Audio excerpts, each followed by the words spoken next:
Viernes Santo. Este va para ti, Margarita, que ya te querías, ¿eh? A lo mejor algunos se escandalizan. Por fortuna hay muchas mujeres aquí, ¿sí? Y también por fortuna no nos faltan los hombres, pero siempre somos minoría en las congregaciones religiosas. No sé por qué será. Bueno, fue así desde la época de Jesús, no se preocupen. Decía el Papa Francisco a la congregación de religiosos de vida consagrada, de las sociedades de vida apostólica, ¿cuál es el lugar de la mujer en la iglesia a la luz de la pasión? Hacía esta pregunta hace algunos años. ¿Cuál es el lugar de la mujer en la iglesia a la luz de la pasión? Y eso es lo que yo quiero responder ahora. ¿Cuál es vuestro lugar, mujeres, en la iglesia? Junto a la cruz de Jesús estaba su madre, la hermana de su madre María, la mujer de Cleofás y María Magdalena. Por una vez, pongamos aparte a María, su madre, porque se da por hecho que debería estar ahí, ¿no? No iba a faltar. Pero su presencia en el Calvario no requiere más explicaciones, la de María, más que por ser madre. Era su madre y esto lo dice todo. Las madres no abandonan a sus hijos, aunque estén condenados a muerte. Pero ¿por qué estaban allí las otras mujeres? ¿Quiénes y cuántas eran? Los evangelios refieren el nombre de algunas de ellas. María de Magdala, María, la madre de Santiago el Menor y de José, Salomé, madre de los hijos de Zebedeo, una cierta Juana y una tal Susana. Lucas 8:3. Llegadas con Jesús de Galilea, estas mujeres le habían seguido llorando en el camino del Calvario.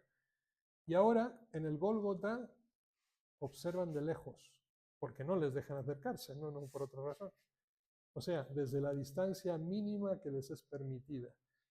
Y en poco tiempo le acompañarán con tristeza al sepulcro con José de Arimatea. Esta es la historia del Viernes Santo, de la Pasión.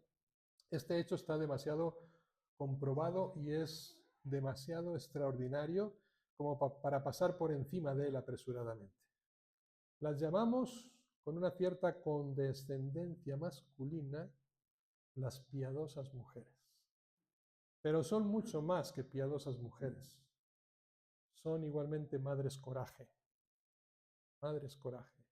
Desafiaron el peligro que existía en mostrarse tan abiertamente a favor de un condenado a muerte.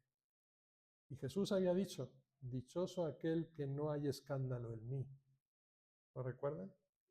Pero las únicas que quedaron fueron ellas. Estas mujeres son las únicas que no se escandalizaron de él. La mayoría de los hombres que estaban allí estaban para condenar. Solo las mujeres estaban allí para acompañar y sufrir con él. Se discute vivamente desde hace algún tiempo quién quiso la muerte de Jesús. Los jefes judíos o Pilato, o los unos y los otros. Una cosa es cierta en cualquier caso. Fueron los hombres, no las mujeres. Ninguna mujer está involucrada en la muerte de Jesús, tampoco indirectamente en su condena. Hasta la única mujer pagana que se menciona en los relatos, es decir, la esposa de Pilato, se disoció de la condena, si ustedes recuerdan bien. Es cierto que Jesús murió también por los pecados de las mujeres, no lo vamos a negar, pero históricamente solo ellas pueden decir somos inocentes de la sangre de este hombre. Solo ellas. No sé ustedes. Este es el único de los signos más ciertos de la honestidad y de la fidelidad histórica de los evangelios en un contexto judío. Si muchos han juzgado, ¿no?, con incredulidad que el evangelio sea cierto e histórico, esta sería una razón más para justificar su historicidad, porque ¿quién daba crédito a la voz de una mujer en aquella sociedad? No contaba. ¿Por qué entonces ponerlas a ellas por testigos? Narrar el papel mezquino que hacen de ellos los autores y los inspiradores de los propios evangelios, es decir, cómo se condenan a sí mismos y cómo relatan sus propios fallos y su propia traición, y en cambio alaban la perseverancia y la compañía de las mujeres. El maravilloso papel que demuestran aquellas mujeres. ¿Quién había permitido que se conservara con memoria imperecedera la ignominiosa historia del propio miedo, huida, negación, agravada además con la comparación de aquella conducta tan distinta de algunas pobres mujeres? ¿Quién, repito, lo habría permitido si no hubiera estado obligado por la fidelidad a una historia que ya se mostraba como infinitamente mayor que la propia miseria? Siempre ha surgido la cuestión de cómo es que las piadosas mujeres, perdón por el título, son las primeras en ver al resucitado. Y a ellas se les dé la misión precisamente de anunciarlo a los mismos apóstoles. Este era el modo más seguro de hacer la resurrección poco creíble históricamente. El testimonio de la mujer no tenía peso alguno. Tal vez por ese motivo ninguna mujer aparece en el largo elenco de quienes han visto al resucitado, según el relato de Pablo. Los propios apóstoles, respecto a las primeras, tomaron las palabras de las mujeres, dice el texto bíblico, como un desatino, ¿no? Completamente femenino, y no las creyeron. Los autores antiguos creyeron conocer la respuesta a este interrogante. Las mujeres, dice en un himno el San Romano, el Melode, llamado el Píndaro de la poesía rítmica, que vivió entre los siglos V y VI, dice: son las primeras en ver al resucitado porque una mujer, Eva, fue la primera en pecar. Grave error, por Dios. O sea, si ya no se les quería considerar, encima ahora dice, bueno, las consideramos porque como el pecado venía de ellas, también hay que sacarlo. No.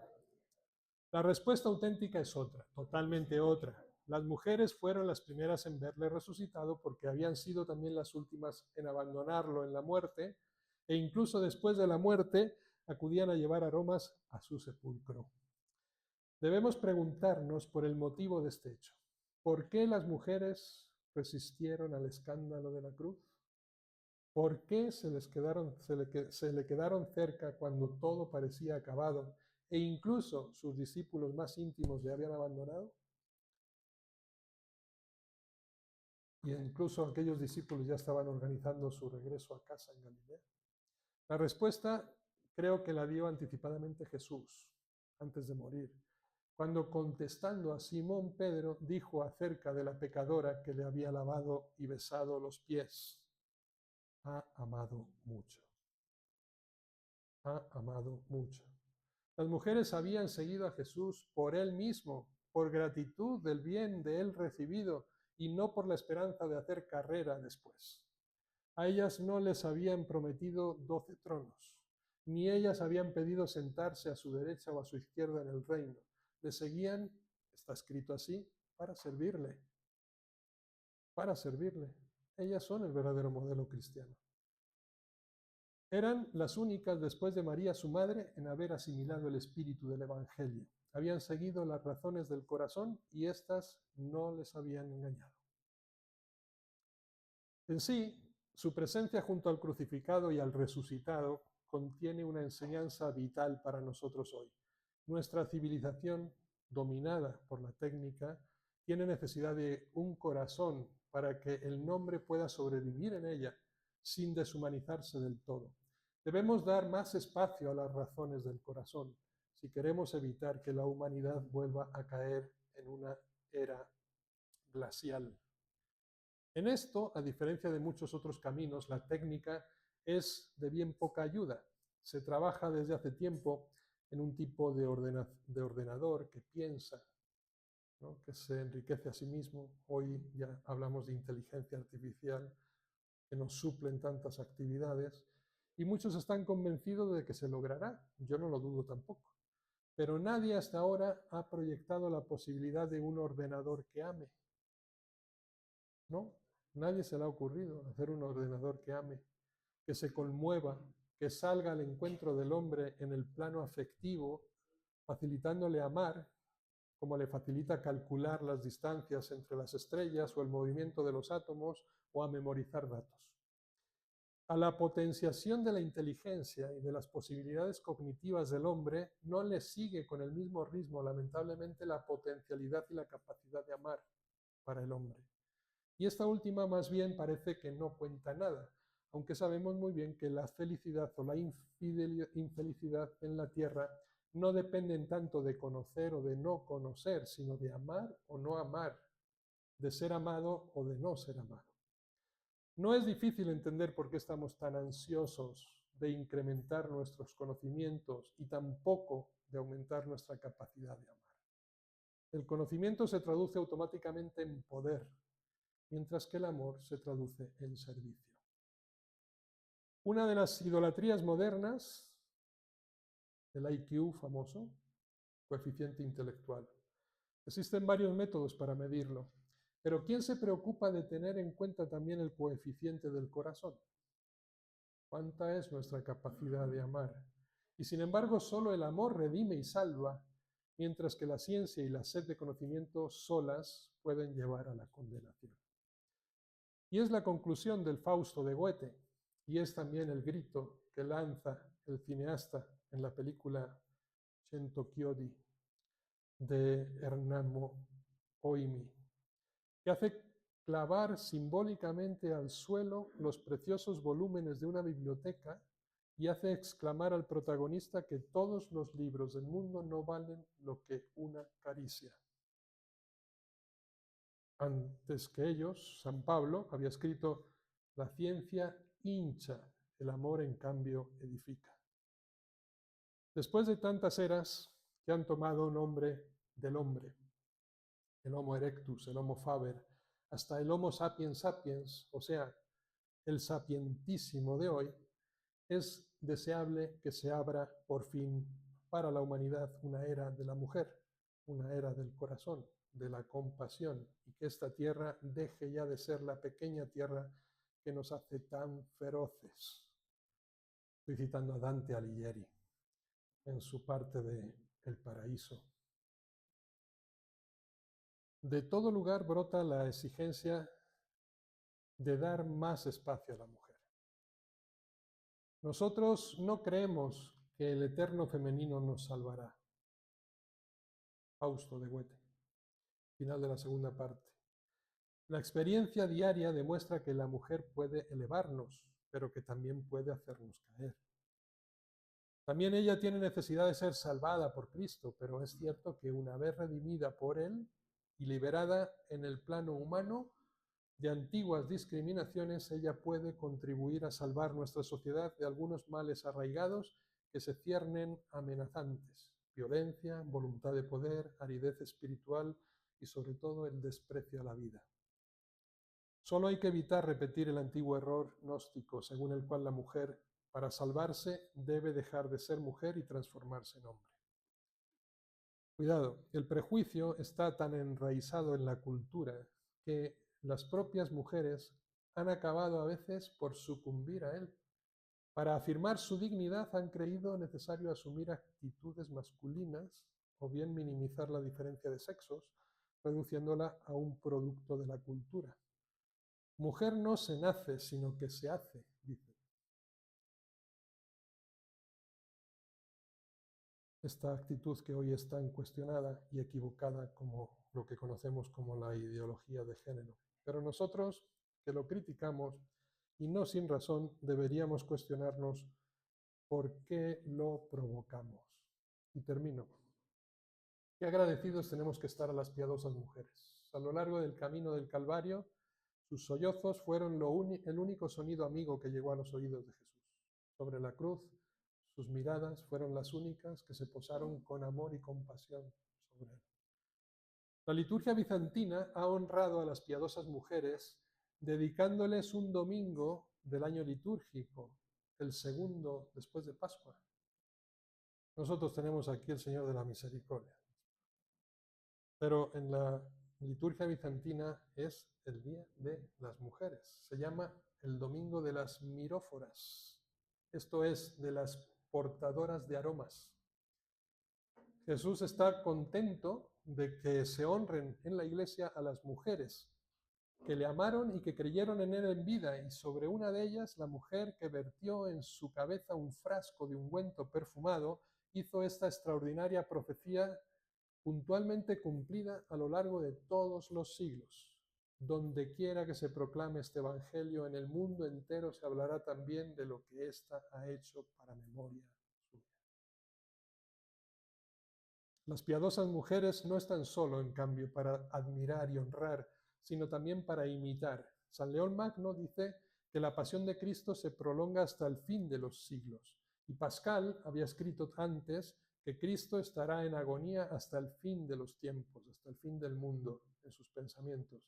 La pasión se prolonga en los miembros del cuerpo de Cristo.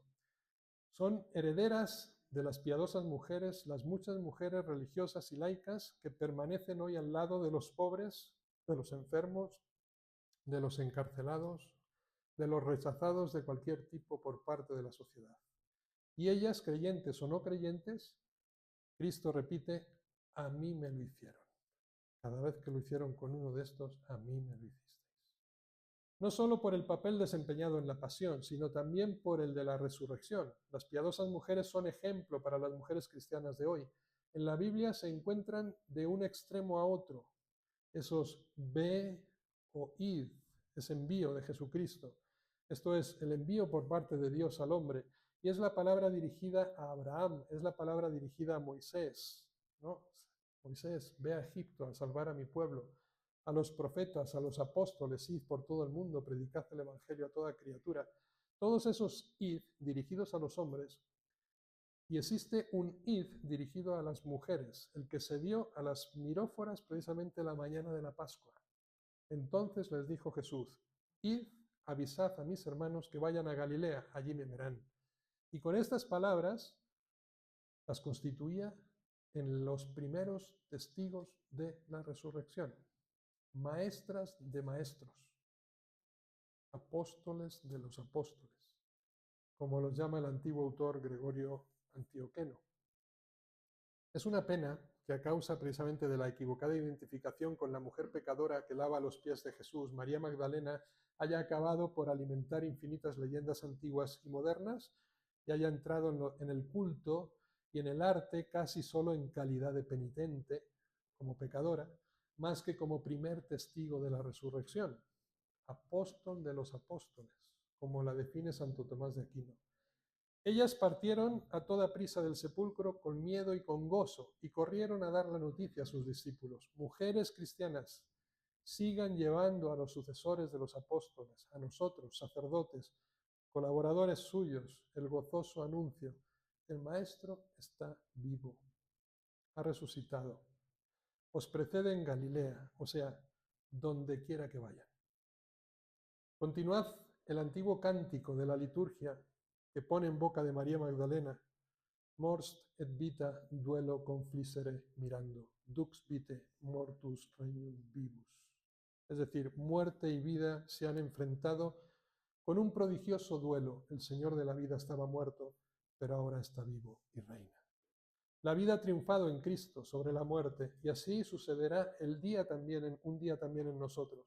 Junto con todas las mujeres de buena voluntad, ustedes son la esperanza de un mundo más humano. Ustedes son la esperanza de un México nuevo y digno.